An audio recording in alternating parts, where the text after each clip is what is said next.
আসসালামু আলাইকুম সপ্তম শ্রেণীর শিক্ষার্থীরা আশা করি সবাই ভালো আছো। এএম এডুকেশন আওয়ার চ্যানেলের পক্ষ থেকে আমি আছি তোমাদের আবির স্যার। গত ক্লাসে আমি তোমাদের সাথে পঞ্চম অধ্যায় সৃজনশীলগুলো নিয়ে আলোচনা করছিলাম। আজকের ক্লাসে আমরা যেই ষষ্ঠ অধ্যায় যে সৃজনশীল আছে সৃজনশীল 1 নিয়ে আলোচনা করার চেষ্টা করব। তো তোমরা ভিডিওটা সম্পূর্ণ দেখো, তো ভিডিওটা তোমাদের উপকারে আসবে। আর বলে দিই, এটার পিডিএফ লিঙ্ক আমার ডিসক্রিপশন বক্স এবং টেলিগ্রাম গ্রুপে দেওয়া থাকবে, তোমরা সেখান থেকে চাইলে কালেক্ট করে নিতে পারো। আর যাদের যাদের দরকার তারা সম্পূর্ণ ভিডিওটা দেখো। ওকে, দাও আমরা প্রথমে উদ্দীপকটা দেখি কি লিখছে। 23শে সেপ্টেম্বর 2011 এর দৈনিক পত্রিকায় একটি খবর দেখে জারিফ চমকে ওঠে। বিশ্বব্যাপী এক ধরনের গ্যাস অধিক নিঃসরণের জন্য জলবায়ুর ব্যাপক পরিবর্তন হচ্ছে, ফলে বাংলাদেশ ও মালদ্বীপের মতো সমুদ্রপৃষ্ঠের কাছাকাছি উচ্চতার দেশগুলো হুমকির মুখে পড়ছে। এই বিপর্যয়ের জন্য জারিফ মানবসৃষ্ট নানা কর্মকাণ্ডকে দায়ী করে এক ধরনের উৎকণ্ঠা অনুভব করে। ক নম্বর প্রশ্নটা কি? বাংলাদেশ কোন অঞ্চলে অবস্থিত? খ নম্বর প্রশ্ন হচ্ছে বাংলাদেশের জলবায়ুতে মৌসুমী বায়ুর প্রভাব ব্যাখ্যা করো। ওকে, তো আমরা উত্তরের মধ্যে চলে আসি। তো উত্তরটা দেখো দেখো বলছে বাংলাদেশ কোন অঞ্চলে অবস্থিত। বাংলাদেশ হচ্ছে কি ক্রান্তীয় অঞ্চলে অবস্থিত। আর বাংলাদেশের জলবায়ুতে মৌসুমী বায়ুর প্রভাবটা খ নম্বরের মধ্যে দেখো দেওয়া আছে। দেখো কি লিখছে, বাংলাদেশ ক্রান্তীয় অঞ্চলে অবস্থিত হওয়ায় এখানকার জলবায়ু ক্রান্তীয় মৌসুমী জলবায়ু। সমুদ্রের নিকটবর্তী হয় মৌসুমী বায়ুর প্রভাবে এখানে শীত বা গ্রীষ্ম কোনোটাই খুব তীব্র নয়। বর্ষাকালে বাংলাদেশ বঙ্গোপসাগরের দক্ষিণ পশ্চিম দিক থেকে জলবায়ু পূর্ণ বাতাস প্রবাহিত হয়, একে গ্রীষ্মের মৌসুমী বায়ু বলা হয়। এই মৌসুমী বায়ুর প্রভাবে বাংলাদেশে প্রচুর বৃষ্টিপাত হয়। দেন গ নাম্বার বলছে উদ্দীপকে বাংলাদেশ কি ধরনের হুমকির মুখোমুখি ব্যাখ্যা করো। ঠিক আছে, এই যে দেখো গ নাম্বার বলছে উদ্দীপকে বাংলাদেশ কি ধরনের হুমকির মুখোমুখি। তো গ নাম্বারটা কি দেখো, উদ্দীপকে বাংলাদেশ ভয়াবহ প্রাকৃতিক বিপর্যয়ের হুমকির মুখোমুখি। জলবায়ুর ব্যাপক পরিবর্তন বাংলাদেশকে এই হুমকির সম্মুখীন করছে। উদ্দীপকে বিষয়টি ফুটিয়ে তোলা হয়েছে। জারিফ সংবাদপত্রে প্রকাশিত একটি খবর থেকে জানতে পারে যে এক ধরনের গ্যাস অধিক নিঃসরণের জন্য জলবায়ুর ব্যাপক পরিবর্তন হচ্ছে।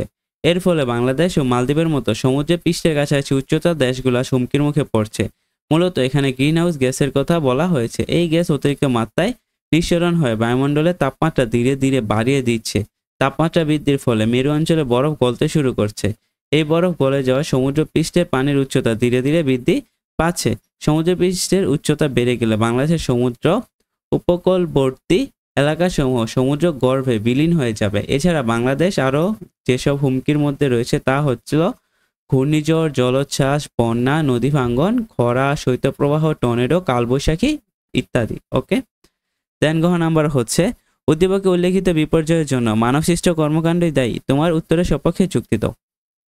তো দেখো উদ্দীপকে উল্লেখিত বিপর্যয় তথা বাংলাদেশের ভয়াবহ প্রাকৃতিক বিপর্যয়ের জন্য মানবসৃষ্ট কর্মকাণ্ডই দায়ী বলে আমি মনে করি। কারণ কি? কারণ মানুষ তার কর্মকাণ্ডের মধ্য দিয়ে ইচ্ছাকৃত অনিচ্ছাকৃতভাবে পরিবেশের উপর বিরূপ প্রভাব ফেলে। শিল্পায়ন ও নগরায়নের ফলে জীবাশ্ম জ্বালানির ব্যবহার বেড়েই চলছে। অসংখ্য কলকারখানা, যানবাহন থেকে অনবরত নির্গত হচ্ছে কার্বন ডাইঅক্সাইড, মিথেন, সিএফসি প্রভৃতি গ্রিনহাউস গ্যাস। এর ফলে ঘটছে বিশ্ব উষ্ণায়ন, যার ফলে পৃথিবীতে নানা ধরনের দুর্যোগ আঘাত আনছে।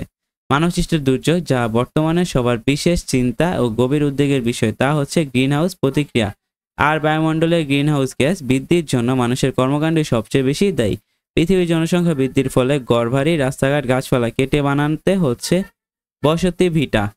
কলকারখানা ও গাড়ির কালো ধোঁয়া, বর্জ্য পদার্থ, অতিরিক্ত জ্বালানির ব্যবহার, বাতাসে কার্বন ডাইঅক্সাইড বৃদ্ধি পেয়েছে। এর ফলে ধীরে ধীরে ক্ষয় হচ্ছে ওজোন স্তর এবং সূর্যের তেজস্ক্রিয় অতিবেগুনি রশ্মি পৃথিবীতে এসে পড়ছে সরাসরি।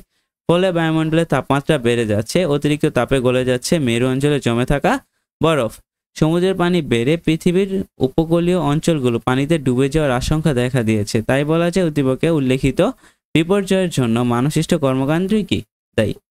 তো শিক্ষার্থীরা আজকের ক্লাসে আমরা 1 নং সৃজনশীল নিয়ে আলোচনা করলাম। পরবর্তী ক্লাসে আমরা 2 নং সৃজনশীল নিয়ে আলোচনা করব। ভিডিওটা ভালো লাগলে আমাদের চ্যানেলটিকে সাবস্ক্রাইব করবা।